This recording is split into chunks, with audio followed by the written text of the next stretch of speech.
এটির নাম হচ্ছে চিভ, যার বৈজ্ঞানিক নাম এলিয়াম টিউবেরোজাম। চিভ হলো পেঁয়াজের একটি প্রজাতি যার আদি বাসস্থান চীন। এটি পেঁয়াজ এবং রসুনের মাঝামাঝি দারুণ একটি ফ্লেভার দেয়। সবাই দারুচিনি দ্বীপের নাম শুনেছি, কিন্তু এই দেখুন দারুচিনি গাছের মাতৃ গাছ, এখান থেকে চারা উৎপন্ন হয়, এই গাছে বীজ হয়। মাতৃ গাছ থেকে বীজ সংগ্রহ করে পলি ব্যাগে জৈব সার দিয়েও করা যায় বা কোকোপিটেও করা যায়, অথবা গাছের নিচে পরিষ্কার রাখলে নিচে অনেক চারা উৎপন্ন হয়।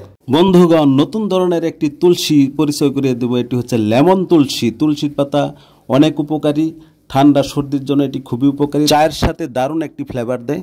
এটি লিভার, মস্তিষ্ক, হার্টের স্বাস্থ্যের জন্য অনেক উপকারী। সবাই শেয়ার করে দিন। ক্যামেরাত না স্যার, আমি তো ভিডিও করতেছি না। দারুচিনি গাছ, দারুচিনির কৃষি সম্প্রসারণ অধিদপ্তর কিশোরগঞ্জ হতে কৃষকদেরকে নিয়ে বাংলাদেশ কৃষি গবেষণা ইনস্টিটিউট জয়দেবপুর গাজীপুরের আঞ্চলিক মশলা গবেষণা কেন্দ্রে আমরা উদ্বুদ্ধকরণ ভ্রমণে গিয়েছি।